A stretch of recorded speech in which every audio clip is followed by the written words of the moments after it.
नमस्कार, मी विलास बडे. न्यूज 18 लोकमतच्या या बुलेटिनमध्ये आपल्या सगळ्यांचं स्वागत. अंधेरी पूर्व मतदारसंघाच्या पोटनिवडणुकीसाठी आज भाजप आणि ठाकरे पक्षाच्या उमेदवारांनी अर्ज दाखल केला. अर्ज दाखल करताना दोन्ही पक्षांकडून जोरदार शक्ती प्रदर्शन करण्यात आलं. मुरजी पटेल यांचा अर्ज दाखल करताना भाजपचे अनेक दिग्गज नेते हजर होते. शिंदेंच्या पक्षातील मंत्री दीपक केसरकर मुरजी पटेलांचा उमेदवारी अर्ज भरण्यासाठी आवर्जून उपस्थित होते, तर दुसरीकडे ऋतुजा लटकेंचा अर्ज भरण्यासाठी शिवसेनेचे अनेक नेते हजर होते. खुद्द आदित्य ठाकरेंनी लटकेंचा अर्ज भरण्यासाठी हजेरी लावली. खासदार प्रियंका चतुर्वेदीही लटकेंचा अर्ज भरण्यासाठी हजर होत्या.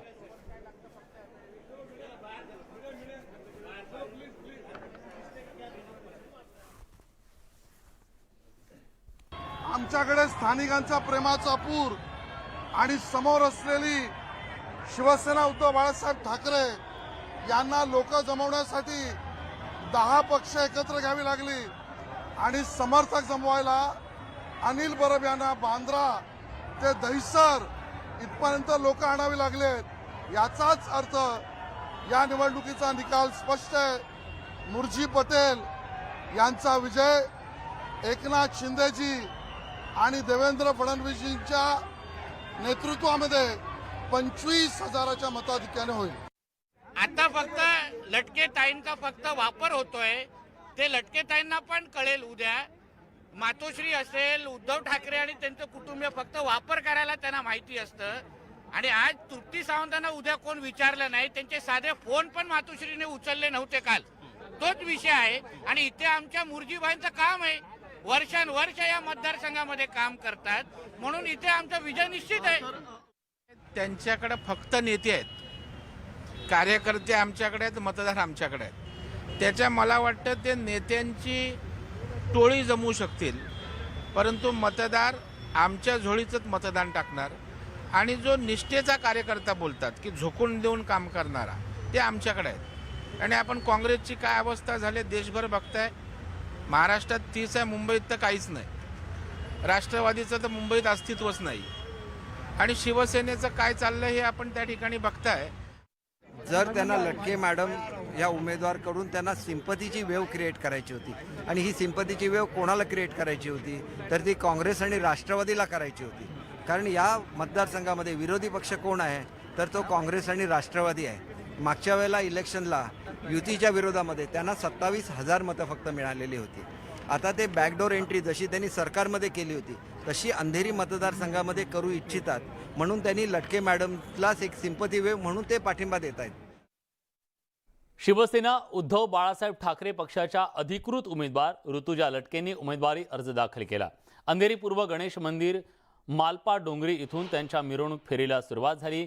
यावेळी युवासेना प्रमुख आणि माजी मंत्री आदित्य ठाकरे, शिवसेनेचे नेते सुभाष देसाई, ॲडव्होकेट अनिल परब, शिवसेनेचे विभाग प्रमुख अनिल देसाई, राष्ट्रवादीचे नेते दिलीप वळसे पाटील, मुंबई काँग्रेस अध्यक्ष भाई जगताप यावेळी उपस्थित होते. महाविकास आघाडीचे इतर नेते, पदाधिकारी आणि कार्यकर्ते सुद्धा मोठ्या संख्येनं उपस्थित होते.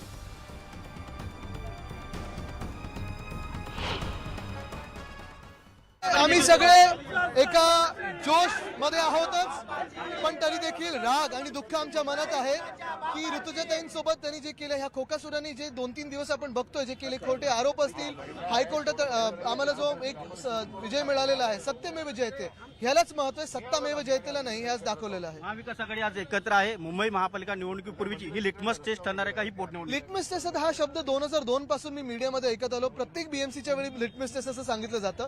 तरी देखील मुंबईकर हे शिवसेना उद्धव बाळासाहेब ठाकरे या सर्व नावासोबत उभे राहिलेले आहेत आणि ते उभे राहणार. रमेश लटके यांनी केलेलं काम, महाविकास आघाडीची ताकद, याच्या जोरावर आम्ही ही निवडणूक लढतोय आणि मला पूर्ण खात्री आहे की आम्ही ही निवडणूक जिंकू. त्याचं कारण असं आहे की महाविकास आघाडीचा प्रत्येक कार्यकर्ता ही निवडणूक लढण्यासाठी उत्सुक आहे. मशाल क्रांती घडवणार शिवसेना उद्धव बाळासाहेब ठाकरे हा पक्ष या महाराष्ट्रामध्ये क्रांती घडवणार. जे राजकारण झालं त्यानंतरही विजय निश्चित वाटतोय तुम्हाला? 100%. आम्ही भाड्याची माणसं आणली नाहीत असं देखील म्हटलं जात आहे. त्यांना भाड्याची माणसं आणणारी त्या माणसांच्या चेहऱ्यावर कळतं. चिन्ह बदलल्यामुळे फार फरक पडत नाही. ही कार्यकर्त्यांची परीक्षा आहे की कार्यकर्त्यांनी घराघरामध्ये जाऊन आपल्या पक्षाचं चिन्ह त्या ठिकाणी पोहोचवायचं आणि चिन्ह हे सिम्बॉल आहे त्याच्यामध्ये मतदान करणं आणि त्याच्यामधून आपला उमेदवार निवडून आणणं आणि जनतेला सुद्धा याच्यामध्ये जो न्याय अन्याय काय आहे तो कळतो. त्यामुळे ते लोकशाही आघाडीच्या पारड्यामध्येच आपलं मत टाकतं. विजय ऋतुजा लटके यांचाच होईल, कारण त्यांना सगळ्यांचा पाठिंबा आहे. अंधेरी पोटनिवडणुकीसाठी भाजपकडून मुरजी पटेलांनी बड्या भाजप नेत्यांच्या उपस्थितीत अर्ज दाखल केला. यावेळी उपस्थित असलेले भाजपचे आमदार नितेश राणेंनी शिवसेनेचे नेते उद्धव बाळासाहेब ठाकरे पक्षावरती जोरदार हल्ला केला. ठाकरे पक्षाच्या मशाल चिन्हात आग नसून ती मशाल म्हणजे मला आईस्क्रीमचा कोण वाटत असल्याचा टोला त्यांनी लगावला. तसंच रमेश लटकेंना मातोश्रीवर प्रवेश दिला जात नव्हता असं स्वतः रमेश लटकेंनी सांगितल्याचा दावा नितेश राणेंनी केला. रमेश लटकेंच्या निधनानंतर ठाकरे पक्षाकडून उगाच सहानुभूती लाटण्याचं काम सुरू असल्याची टीकाही नितेश राणेंनी केली. खरं तर आजची निवडणूक ही महत्त्वाची आहे. भाजपसाठी कमळ हे चिन्ह आहे, परंतु पहिल्यांदाच मशालीच्या चिन्हावरती शिवसेनेचे उमेदवार उद्धव गटाकडनं उभे राहत आहेत. तुम्ही स्वतः समर्थन देण्यासाठी आलात, काय सांगाल? मशाल आहे की आईस्क्रीमचं कोण आहे मला माहित नाही. उद्धव ठाकरेचं चिन्ह मशाल होऊ शकत नाही, कारण त्याच्यामध्ये आग नाहीच आहे. आईस्क्रीमचा कोण आहे तो, म्हणून त्या हिशोबाने. आणि आमचा उमेदवार, आमची बाजू भक्कम आहे. मुरजीबाई हे घराघरातला उमेदवार आहे, घरातला भाऊ आणि मित्र म्हणून असंख्य वर्षी या भागाची त्यांनी सेवा केलेली आहे. प्रत्येकाच्या सुखदुःखामध्ये येणारा माणूस आहे. आणि रमेश लटकेजींनी जे काम आतापर्यंत उभं केलेलं आहे त्याला पुढे घेऊन जाण्याचं काम अतिशय सक्षम पद्धतीने आमचे मुरजी पटेल करतील. खरं तर महाराष्ट्राची परंपरा अशी आहे की ज्यावेळेला एखाद्या आमदाराचं दुःखद निधन होतं त्यावेळेला बिनविरोध निवडणूक आपण करण्याचा प्रयत्न करत असतो, परंतु भाजपने तो पायंडा मोडला. कधी झालंय मग बँड्राला जेव्हा बाळासाहेबांचे निधन झालं तेव्हा मग अशी नियम का नाही ह्या सगळ्या गोष्टी केल्या. म्हणून उगाचच्या ह्या सगळ्या जे काही खोटी माहिती पसरवण्याचं जे काम चालू आहे ना ते कोणी करू नये शेवटी. मग आणि जे आता निवडणूक जाहीर झालेली आहे, उमेदवार आपलं फॉर्म भरत आहेत, आता मैदान तयार झालं, आता लढू. नेमका विजय कोणाचा होणार, कारण वातावरण बदललेलं आहे, भावनिक साथ मिळते आहे रमेश लटके यांच्या पत्नीला, चिन्ह बदलल्यामुळे सुद्धा तसंच वातावरण. लटकेजींनी या मतदारसंघामध्ये विकास केला आणि पुढे घेऊन जाण्याचं काम मुरजी पटेल करतील. शेवटी रमेश लटकेजींना जिवंत असताना उद्धव ठाकरे कितींदा भेटले आमदार म्हणून. मातोश्रीमध्ये त्यांना येण्याची एंट्री होती तरी का? त्यांनी स्वतः आम्हाला सांगितलं, मी अंगणेवाडीला त्यांच्याबरोबर फ्लाईटमध्ये जात होतो तेव्हा स्वतः सांगितलं, उद्धव ठाकरे सतत मला अपमानित करतात, मला भेटत नाहीत, माझा फोन उचलत नाहीत. आज रमेश लटके साहेब जिवंत असते तर आज शिंदे साहेबांबरोबर असते ते. म्हणून उगाच उद्धव ठाकरे आणि त्यांची मुलांनी आणि त्यांच्या त्या टोळकीने ना रमेश लटकेंच्या नावाने सहानुभूती गोळा करण्याचा प्रयत्न करू नये. धन्यवाद आमचे संवाद साधल्याबद्दल. तर सहानुभूती गोळा करू नये अशा पद्धतीचं वक्तव्य नितेश राणे यांच्या वतीने करण्यात येत आहे. दरम्यान चंद्रशेखर बावनकुळेंनी ठाकरेंच्या पक्षावर टीका केली आहे. मशालवर काँग्रेसचा हात असून त्याला राष्ट्रवादीची साथ असल्याचं म्हटलंय. तर दुसरीकडे मशालीत शरद पवार तेल घालत असून हिंदुत्ववादी विचाराच्या विरोधात मशाल असल्याची खोचक टीका त्यांनी केली आहे. ज्या पद्धतीनं ते मशाल आली आहे, मशालमध्ये काल बघूया त्यांच्या कृतीतनं हे होत आहे. उद्धवजीच्या मशाल त्यांनी कुणाच्या हातात दिली आहे? पंजाच्या हातात दिली आहे आणि हाताला घडी बांधली आहे. त्या मशाल जे पकडले त्या हाताला घडी आहे आणि त्या मशालमध्ये तेल शरद पवार साहेब टाकतात. त्यामुळं आता ती मशाल किती टिकणार आहे लोकांना माहीत आहे. हिंदुत्ववादी विचारांच्या विरुद्ध गेलेली ती मशाल आहे. गुलाबराव पाटलांनी उद्धव ठाकरेंवर जोरदार टीका केली आहे. निवडणुका या समोरासमोर होतात, ऑनलाईन होत नाहीत असा जोरदार टोला गुलाबराव पाटलांनी उद्धव ठाकरेंना लगावलाय. तर उद्धव ठाकरेंनी एकदा समोरासमोर येऊन होऊन जाऊ द्या असं थेट आव्हान दिलं.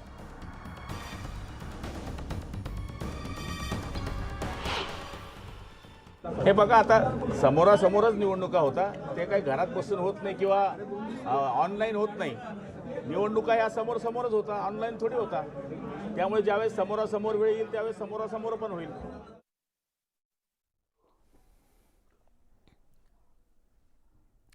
मनसेचे युवा नेते अमित ठाकरे सध्या मराठवाडा दौऱ्यावर आहेत. काल त्यांचं औरंगाबादमध्ये जंगी स्वागत करण्यात आलं. दौऱ्यादरम्यान त्यांनी सध्याच्या राजकीय घडामोडींवर भाष्य केलं. मी पूर्वीच राजकारणात आलो ते बरं झालं, मात्र आजची सध्याची परिस्थिती पाहता मी राजकारणात आलो नसतो असंही त्यांनी स्पष्ट केलंय. दरम्यान दसरा मेळाव्यात कुणाचंही भाषण ऐकलं नसल्याचं ते म्हणाले. भाषणात कुणीही नागरिकांच्या समस्येवर बोलत नसल्याचा खोचक टोला त्यांनी लगावला. दरम्यान येणाऱ्या काळात लोक मनसेला पसंत करतील असा विश्वास अमित ठाकरेंनी व्यक्त केलाय. मनसेकडून आयोजित महासंपर्क अभियानाच्या पार्श्वभूमीवर ते सध्या मराठवाडा दौऱ्यावर आहेत. मी राजसाहेबांचा मुलगा नसतो तर मी राजकारणात आलो नसतो. कारण मला आत्ताची राजकीय परिस्थिती बघून मला ती इच्छाच नसती झाली. साहेबांनी मला मुलगा असल्यामुळे ती संधी दिली आणि ती संधी मी आज ह्या विद्यार्थ्यांना द्यायला आलो.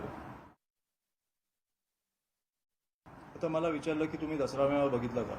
नाही बघितला, कारण तुम्ही त्याच्यात लोकांबद्दल बोलताय का? शेतकरी आत्महत्याबद्दल बोलतायत का? काय कशाबद्दल आम्ही बघायचा तो? थोडं आव्हान पण वाढलेलं आहे ना, म्हणजे पहिले भाजप आणि शिवसेना होता, आता 2-2 शिवसेना. ठीक आहे ना. आव्हान संधी की आव्हान? संधी आहे नक्कीच, कारण राजसाहेब आहेत. औरंगाबादचे पालकमंत्री संदीपान भुमरे यांनी घाटी रुग्णालयाची पाहणी केली. घाटी रुग्णालयात अनेक सुविधांचा अभाव आहे, अनेक पदं रिक्त आहेत, रुग्णालयात औषध मिळत नाही अशा तक्रारी देखील वारंवार समोर आल्या. या पार्श्वभूमीवर मंगळवारी मुख्यमंत्री एकनाथ शिंदे यांच्यासोबत बैठक आहे. या बैठकीत या समस्या सोडवण्यासाठी ठोस उपाययोजना करू असं आश्वासन भुमरेंनी दिलंय.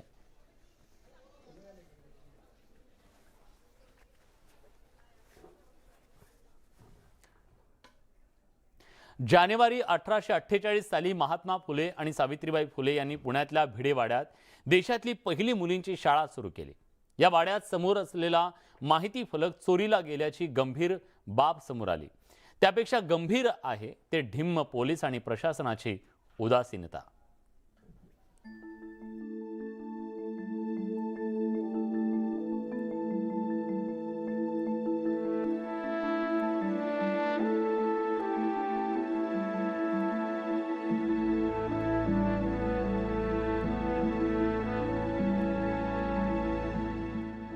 हे भग्न अवशेष आहेत भारताच्या एका ऐतिहासिक पानाचे.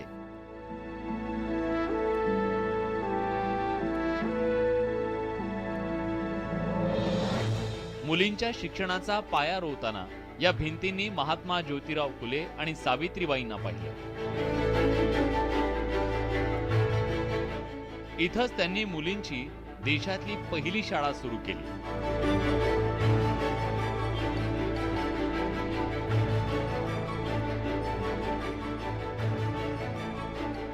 अनेक दशकं ऊर्जित अवस्थेत येण्याची वाट पाहणाऱ्या भिडेवाड्याचा इतिहास इथल्या एका बोर्डावर होता जो चोरीला गेला.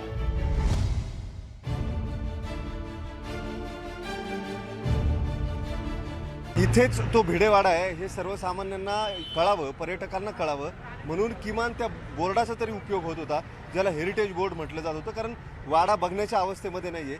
एक माहिती म्हणून इथं जो फलक लावण्यात आलेला होता तोही आता चोरीला गेला. उरला सुरला बोर्डही चोरीला गेल्यावर त्याची पोलिसात तक्रार करण्यात आली, पण उपयोग शून्य. सदर बोर्ड गायब झाल्याप्रकरणी आम्ही फरसखाना पोलीस स्टेशनमध्ये तक्रार देण्यात आली होती, पण तक्रारीची तपासाला दिरंगाई झाल्यामुळे आम्ही पुणे पोलीस आयुक्त अमिताभ गुप्ता यांना जाऊन निवेदन दिलं, त्यांच्याशी चर्चा केली. त्यांनी असं आश्वासन दिले की आम्ही लवकरात लवकर गुन्हेगाराला पकडू आणि त्याच्यावर योग्य ती कारवाई करण्यात येईल. जिथं एक स्मारक उभं करणं गरजेचं आहे तिथं हे अक्षम्य दुर्लक्ष यंत्रणांची मानसिकता दर्शवतं. जागा भिडेवाड्या राष्ट्रीय स्मारकासाठी आरक्षित करण्यात आली आहे. तरी परिस्थिती आजची परिस्थिती अशी आहे की भिडेवाड्याच्या सुरक्षेचा प्रश्न आता आला आहे. भिडेवाड्याच्या सुरक्षेची जबाबदारी प्रशासन घेत नाहीये. प्रशासन जाणून बुजून या गोष्टीकडे कानाडोळा करत आहे. भग्नावस्थेत असलेला इतिहासाचा हा साक्षीदार आज शेवटच्या घटका मोजत असताना त्याची उरली सुरली ओळखही पुसली जातीये हे दुर्दैव आहे. इतिहासाबद्दलची वर्तमानातली आपली ही उदासीनता अशीच राहिली तर भविष्य आपल्याला माफ करणार नाही हे नक्की. वैभव सोनवणे, न्यूज 18 लोकमत, पुणे. यानंतर बातमी पावसाची आहे. परतीच्या पावसानं आपलं रौद्ररूप धारण केलंय. पावसाचं हे गणित 2010 पासून बिघडलंय. साधारणतः 17 सप्टेंबरला राजस्थानातून माघारी फिरणारा पाऊस यंदा 23 सप्टेंबरपासून माघारी फिरतोय. मात्र उष्ण लाटांमुळे राज्यात पावसाचा मुक्काम वाढला. राज्यातून पाऊस 15 ऑक्टोबर नंतर परत येण्याची शक्यता आहे. शनिवार नंतर पाऊस थांबणार असला तरी दिवाळी दरम्यान 20 ते 24 ऑक्टोबर दरम्यान पावसाची शक्यता वर्तवण्यात आली आहे. त्यामुळे जेव्हा स्वेटर बाहेर काढायची वेळ येते त्या काळात सुद्धा अंगावरचा रेनकोट कायम राहणार आहे.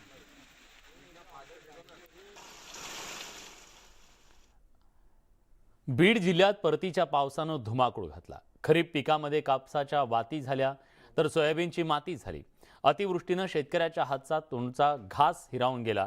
त्यामुळे दिवाळी कडू झाली. सरकार मायबाप काहीतरी मदत करा अन्यथा आत्महत्येशिवाय पर्याय नाही अशी आर्त हाक बीडच्या शेतकऱ्यांनी दिली आहे.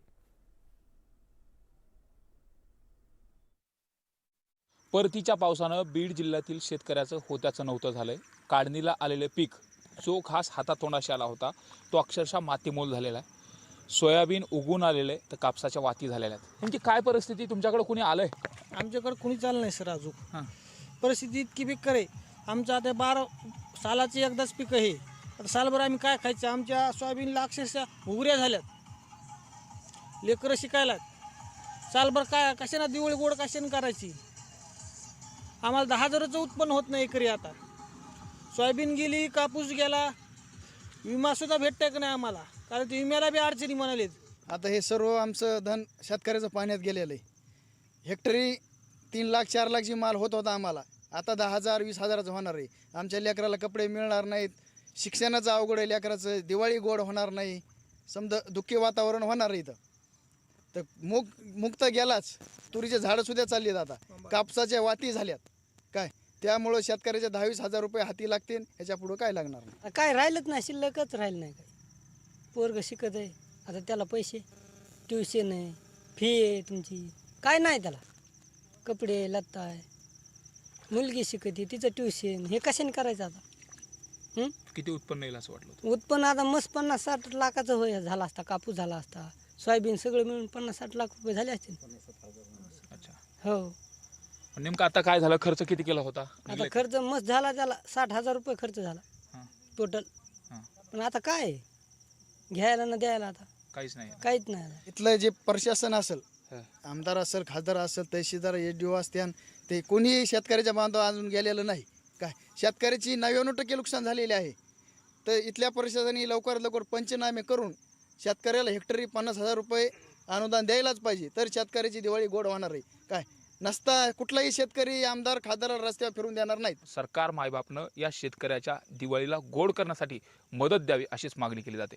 कॅमेरामन प्रकाश जाधव सोबत सुरेश जाधव, न्यूज 18 लोकमत, बीड. बीडच्या आष्टी तालुक्यातल्या वनवेवाडी इथं पाझर तलाव फुटला. त्यामुळे शेकडो एकरातल्या शेतीचं नुकसान झालं. दरम्यान नुकसानीचे पंचनामे करून तात्काळ भरपाई देण्याची मागणी इथल्या शेतकऱ्यांनी केली.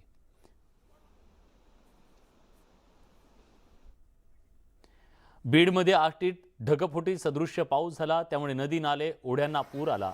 अशात विद्यार्थ्यांना घरी सुरक्षित पोहोचवण्यासाठी शिक्षक स्वतः पुराच्या पाण्यात उतरले. यावेळी विद्यार्थ्यांना मानवी साखळी करून सुखरूपपणे बाहेर काढलं गेलं.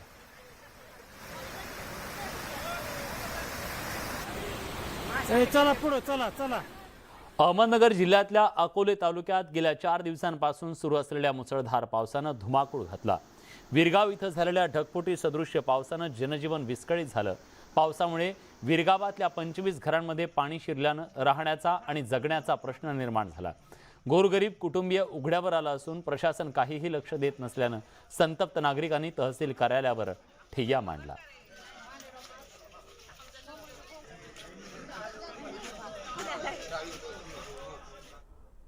उस्मानाबादमध्ये परतीच्या पावसानं जिल्ह्याला झोडपून काढलं. गेल्या 3 दिवसांपासून उस्मानाबादमध्ये मुसळधार पाऊस कोसळतोय. वाशी तालुक्यात ढगफुटी सदृश्य पाऊस पडला. या पावसामुळे दसमेगाव, गोजवडा, इंदापूर कळंब तालुक्यातल्या इटकूर या गावातले रस्ते पाण्याखाली गेले। पावसानं मांजरा आणि वाशिरा नदीला पूर आला। पावसामुळे शेतीचं प्रचंड नुकसान झालं। यानंतर एक महत्त्वाची बातमी उस्मानाबादमधून येते। आरोग्यमंत्री तानाजी सावंत आणि ओमराजे निंबाळकर यांच्या कार्यकर्त्यांमध्ये गोंधळ झालाय। जिल्हा नियोजन बैठकीमध्ये दोन्ही गटाच्या कार्यकर्त्यांमध्ये हा गोंधळ झाला। यावेळी दोन्ही गटाकडून जोरदार घोषणाबाजी करण्यात आली। पालकमंत्री तानाजी सावंत यांच्या अध्यक्षतेखाली उस्मानाबाद इथं बैठक पार पडली। या बैठकीत हा गोंधळ झाल्याचं समोर आलंय।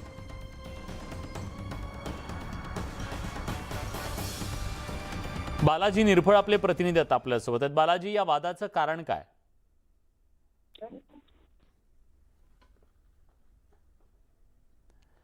बालाजी, माझा आवाज तुमच्यापर्यंत पोहोचतोय? हा सर, येतो आवाज। का हा गोंधळ झाला, कारण काय होतं? एकूण जर बघितलं की जसं उस्मानाबाद जिल्ह्यात ताना सावंत असतील, भूमपर्णे जामदाराणी आणि अंदाज चौगुले यांनी शिंदे गटात प्रवेश केला। शिंदे गटात जाऊन सरकार स्थापनेत मोठं योगदान दिलं। त्यानंतर ताना सावंत जे आहे ते ओमराजे असतील खासदार आणि कैलाश पाटील यांच्यात जे आहे ते ऋतुष्ट एक मोठ्या पद्धतीत निर्माण झालेला आहे आणि आज त्याचा कुठेतरी प्रत्यय या बैठकी दरम्यान आला। पालकमंत्री म्हणून आज ते जिल्ह्यात पहिल्यांदाच बैठक घेत आहेत जिल्हा नियोजन समितीची आणि या बैठकी दरम्यान ताना सावंत आतमध्ये गेल्यानंतर बाहेर ओमराजेचे कार्यकर्ते जे आहेत ते हुल्लडबाजी करत होते। त्यालाच प्रत्युत्तर सावंत गटाच्या कार्यकर्त्यांनी दिलं आणि बराच वेळ गोंधळ सुरू झाला। शेवटी पोलिसांना ह्या सगळ्या कार्यकर्त्यांना जे आहे ते कलेक्टर ऑफिसच्या बाहेर घेऊन जावं लागलं। एवढे गोंधळाची परिस्थिती सध्या निर्माण झाली होती।